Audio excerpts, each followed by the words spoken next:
here at the end of the annual general meeting, and your position is secure, isn't Yes, we've had a very good year, so that's terrific. And we've just heard from John Brumby. And what stood out to you from his speech? I think he's very right in saying that we just must continue with our business relationships with China because they're strong. It's a huge market, and we need to just build on the strengths that we've already established in the past.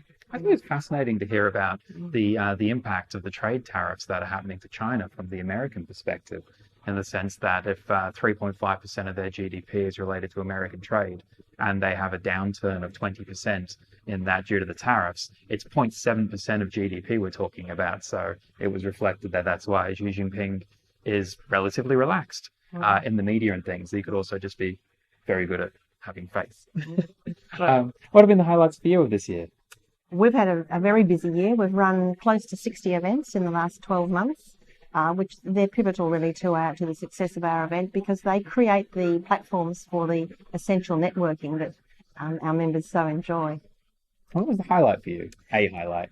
Look, we've run some terrific events. I think there was a Belt and Road initiative which was just terrific. We filmed that, so that is available on our website. And as John mentioned in his speech, the Belt and Road initiative, together with the China International Import Expo are two of President Xi Jinping's priorities. So we're focusing on areas in relation to that. And of course, Belt and Road isn't just infrastructure and it's not just access. It's all sorts of areas in relation to education and health, mining resources across a variety of sectors. And I thought the Honourable Ken Smith, who's the re-elected president of the Victoria branch, he had some, it was pretty home truths kind of thing. Right. Could you paraphrase? Do you remember? No? I can remember. Hey, Go for it. Essentially talking about Australia-China Business Council, of which Bravo Charlie is a member, and very happily so, in the small business sector, the SME area, that if you're going to go to China and you're going to go over there on one trip and you're going to sign a contract, you're going to lose all your money and be very upset and be like, oh, those horrible people.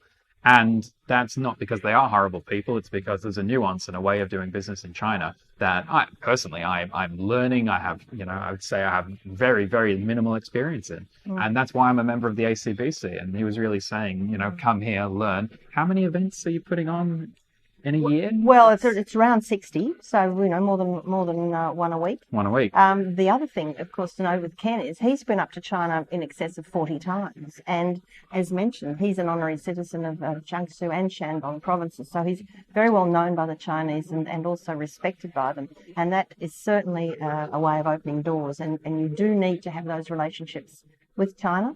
You can build them over the years yourself, or you can obviously join Australia-China Business Council and network with people who have those relationships who can give you that advice. And it was fascinating for me to hear when they were talking about the criteria for the election of officials or for committee members. And Ken went through having essentially domain expertise, but also having specific proven business experience in doing trade. And that's essential because what we find is we have the members of our committee across, we've got a large committee of 25 members, but they come across from a variety of sectors, so they're experts in their fields, which means that our members have then got access to these people who do know a lot and who have been working for many, many years in a lot of cases with China. I've noticed I think about 6 or 7 months I've been here. The nuance in the conversation isn't around getting to know you kind of stuff. It goes very quickly from, this is me, this is you. Okay, so contextually, people who have a depth of knowledge around the question and the subject matter, which seems to stand quite aside from a lot of organizations or member organizations that I've been to. And that's, I dare say, due to the legacy and the history of this place. I mean, when incorporated in 1973, it was the genesis of the organisation. It started under a different name and then amalgamated with another organisation, but essentially we've been around since then. So that's really at the very start of when Premier Rupert Hamer in Victoria started the relationship with China, and he was a visionary in that regard. And of course, we're lucky too that the state government here has seen the value of China, and of all the states around Australia, we are the only one with 5 business offices up in China run by the state government, plus the City of Melbourne has its Tianjin office. So we've got six points of contact in different cities around China through the state government initiatives. And I mean, I don't really think there's a need to sell membership to the ACBC in a sense for you, the viewer, simply to say that there's so much content, there's so much information here. It's quite remarkable even to pick some of the working groups. Could you talk? Yeah, absolutely. So we recognised that we needed to concentrate on various sectors, which I refer to as the verticals. So we have agribusiness, education, energy, financial services, health medical research, and financial and investment services and tourism. We've all got two groups, the Executive Women's Forum and the Future Leaders Forum, and they really are the engine room of the events, of the event designing.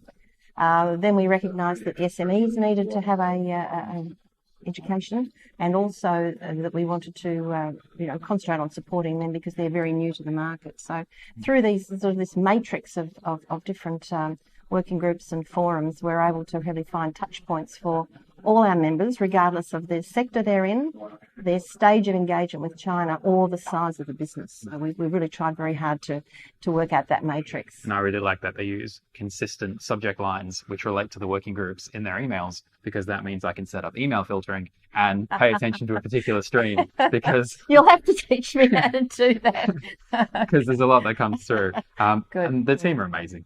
And well, we do have a lot of fun, and we're a close-knit team. We're small. We've got 3 full-time and 3 part-time staff, and we work very hard, but we really do enjoy each other's company, and we actually enjoy achieving what we do, and we do like assisting members and introducing people and just generally helping with the business relationships with China. So if there's one thing you want people out there to know about the... Join ACBC. Don't leave it. Join up ACBC. Now. Thank you. And Charmaine have been giving discount business flights to people. There's lots of things involved. So I'm going to sign off there. Thank Anything you wanted to add? Not at all. Thanks a lot for your help. Bye. Bye.